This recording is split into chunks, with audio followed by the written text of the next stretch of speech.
Hello दोस्तों, the tuition time के online platform पे मैं प्रवेश आपका स्वागत करता हूं। आज का जो हमारा वीडियो है वो है एप्लीकेशन पे। इसके पहले वीडियो में मैंने आपको बताया था लेटर वाला जो सेक्शन है वो मैं पढ़ा दिया हूं। अगर आप नहीं देखे हैं तो प्रीवियस वीडियो में जाके जरूर देखिएगा। मैंने लेटर को अच्छी तरीके से बताया है। अगर नहीं समझ में आएगा तो कमेंट सेक्शन में जाके मुझे बताइएगा कि आपको वीडियो समझ में आया या नहीं आया। आज का जो हमारा टॉपिक है वो है एप्लीकेशन। तो आज इसको हम डिस्कस करेंगे, अच्छे से समझेंगे कि एप्लीकेशन होता क्या है और कैसे लिखा जाता है। अगर एप्लीकेशन याद नहीं है तो किस तरह से हम उसको लिखेंगे। तो ठीक है, शुरू करते हैं। एप्लीकेशन क्या है? एप्लीकेशन का हिंदी अर्थ होता है प्रार्थना पत्र। अब प्रार्थना पत्र से मतलब होता है कि प्रार्थना याचना, विनती करना। आप एप्लीकेशन तभी लिखते हैं जब आपको अपनी बात किसी से मनवानी होती है। आप अपनी बात मनवाने के लिए क्या करते हैं? किसी से प्रार्थना करते हैं। तो एप्लीकेशन किस पे बेस्ड होता है? प्रार्थना मतलब किसी भी व्यक्ति से अपनी बात मनवाना। जैसे आपको अगर कोई चीज चाहिए, कोई वस्तु चाहिए, तो आप अपनी मम्मी के सामने क्या करते हैं? प्रार्थना करते हैं। अपने पापा के सामने आप क्या करते हैं? प्रार्थना करते हैं। एक तरह से इंग्लिश में क्या करते हैं? एक एप्लीकेशन मतलब क्या है? प्रार्थना।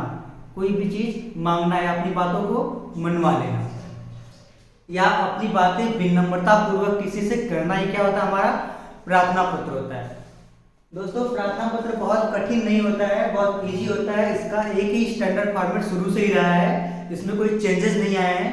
फिर भी मैंने आपको इजी वे में लिखा है। ये जो प्रार्थना पत्र मैं आपको बोर्ड पे दिखाया हूँ, ये काफी इंपॉर्टेंट है और एग्जामिनेशन की दृष्टि से बहुत ही महत्वपूर्ण टॉपिक है। ये आपके एग्जामिनेशन में 2013 में, 14 में, 15 में और 17, 18, 16 गैप कर दिया, फिर 21 में पूछा जा चुका है। तो इसके मैक्सिमम चांसेस बनते हैं कि आगामी एग्जामिनेशन जो आपका आने वाला है उसमें मैक्सिमम चांस बनते हैं कि ये वाला प्रार्थना पत्र पूछा जाएगा। ये प्रार्थना पत्र कुछ इस तरह का है कि आप अपने प्रिंसिपल को एक प्रार्थना पत्र लिखिए कि आपको अपनी सब्जेक्ट चेंज करनी है। चेंज करने का मतलब कि आप अगर संस्कृत लिए हैं तो आप संस्कृत की जगह इंग्लिश कर सकते हैं, इंग्लिश लिए हैं तो उसकी जगह संस्कृत कर सकते हैं, या जैसा कि मैंने इकोनॉमिक्स लिखा है तो आप इकोनॉमिक्स कर सकते हैं। ठीक है, तो ये क्या है? जैसे सब्जेक्ट आप देख रहे हैं, चेंज इन सब्जेक्ट, तो आप अपनी जो विषय है उसके बदलवाने हेतु अपने प्रिंसिपल को एक प्रार्थना पत्र लिखिए। बहुत ही महत्वपूर्ण टॉपिक है, बहुत ही महत्वपूर्ण क्वेश्चन है, ध्यान से देखिएगा।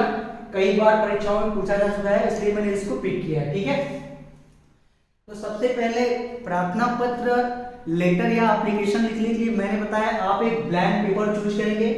ब्लैंक पेपर चूज करने के बाद बिल्कुल कॉर्नर में आप लिखिए टू मतलब क्या है? सेवा में। सेवा में हम लोग लिखते हैं ना हिंदी वाला एप्लीकेशन, तो उसमें लिखेंगे आप सेवा में अब द प्रिंसिपल, क्योंकि आप जो एप्लीकेशन लिख रहे हैं किसको लिख रहे हैं? प्रिंसिपल को लिख रहे हैं। अगर आप क्लास टीचर को लिखेंगे तो यहाँ पे लिखेंगे द क्लास टीचर। हालांकि जो सब्जेक्ट चेंज करने की अथॉरिटी होती है वो प्रिंसिपल की होती है, तो आप ये जो भी एप्लीकेशन लिखेंगे इसके संबंध में तो प्रिंसिपल को ही लिखेंगे। तो हमने लिखा है टू द प्रिंसिपल। जब टू लिखेंगे तो ये वाली लाइन आप बिल्कुल ब्लैंक कर देंगे। ये वाली लाइन जो होगी इसको क्या कर देंगे? ब्लैंक कर देंगे, छोड़ देंगे। इसको छोड़ने के बाद अब अगले लाइन में आएंगे और टू के जस्ट नीचे थोड़ा सा छोड़ के लिखेंगे द प्रिंसिपल, और इसके बिल्कुल नीचे लिखेंगे अपने स्कूल का नाम। मेरे स्कूल का नाम था अरुण पब्लिक स्कूल, कृष्णदासपुर, आजमगढ़। आप इसमें अपने स्कूल का नाम लिखेंगे। अब इसी के रेशियो पे लिखेंगे तीनों लाइन में। इसके बाद आप बिल्कुल आपका जो एक कॉलम होगा, अब बिल्कुल ऐसे मान लीजिए आपका है, तो आप बिल्कुल यहाँ पे सटा के लिखेंगे। सब्जेक्ट लिखेंगे। सब्जेक्ट क्या आपका है? चेंज इन सब्जेक्ट, विषय में परिवर्तन। विषय में परिवर्तन है तो आप प्रार्थना पत्र लिख रहे हैं, इसलिए सब्जेक्ट में डालेंगे चेंज इन सब्जेक्ट। फिर अगली लाइन में आप लिखेंगे रिस्पेक्टेड सर। अगर आपकी प्रिंसिपल कोई लेडीज है तो आप सर के बजाय क्या लिखेंगे? यहाँ पे मैडम।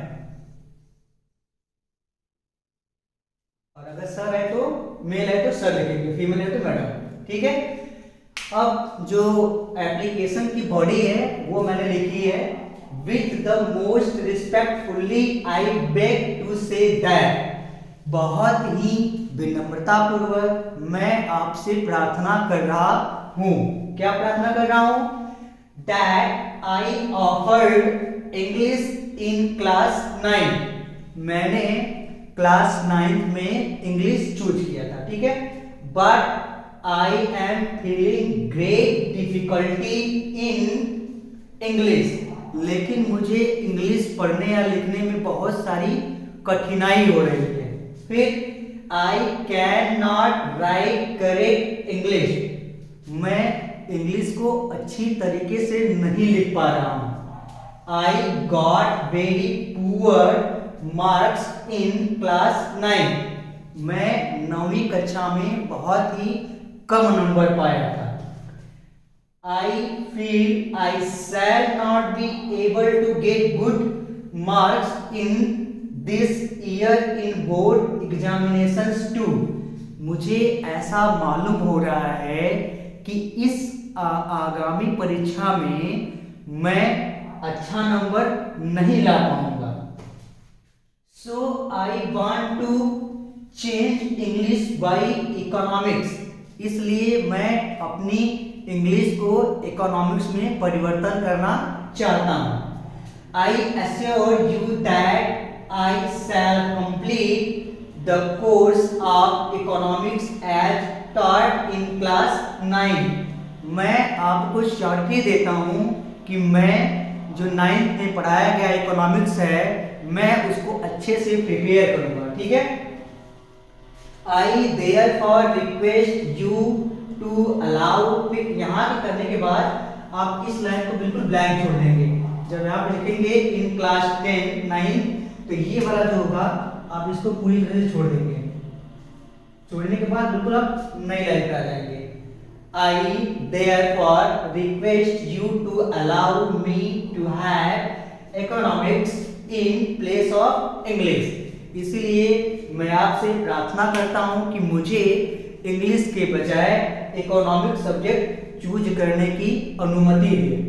फिर यहाँ से लिखने के बाद आप फुल स्टॉप लगाएंगे, फिर बिल्कुल नेक्स्ट लाइन पे आ जाएंगे। यहाँ पे लिखेंगे थैंकिंग यू, फिर ओबीडियंटली आपका आज्ञाकारी शिष्य XXX क्लास आप डाल देंगे जिस क्लास में आप होंगे, और जिस दिन आप एग्जामिनेशन में लिख रहे होंगे तो एग्जामिनेशन की डेट डाल देंगे, और अगर आप रियल में एप्लीकेशन लिख रहे हैं तो जो रियल वाली डेट होगी वो आप डेट डाल देंगे, ठीक है। इसको आप बिल्कुल रट लीजिए, बहुत ही इंपॉर्टेंट टॉपिक है आपके एग्जामिनेशन में। आई एम श्योर कि ये आ जाए, यही वाला आ जाए तो आपको काफी आसानी हो जाएगी, 4 नंबर आपके फिक्स हो जाएंगे।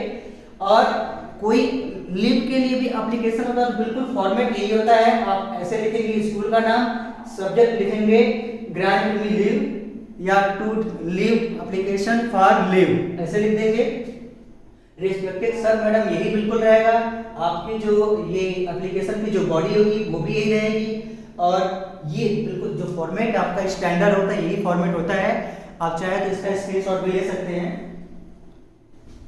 आई होप कि आपको वीडियो पसंद आई होगी, और मैं चाहूँगा कि आप मेरे जो चैनल को लाइक करिएगा, शेयर करिएगा, और अपने दोस्तों में जरूर इसको बोलिएगा कि नया चैनल है इसको सब्सक्राइब करें, देखें क्या है क्या नहीं है। अगर वीडियो आपको अच्छी लगे तो लाइक करिएगा, कमेंट करिएगा, और नहीं अच्छी लगी हो तो डिसलाइक करिएगा, और डिसलाइक का रीजन भी कमेंट सेक्शन में हमको दीजिएगा। तो ठीक है, मिलते हैं आपसे नेक्स्ट वीडियो में, तब तक देखते रहिए the tuition time. Thanks for watching.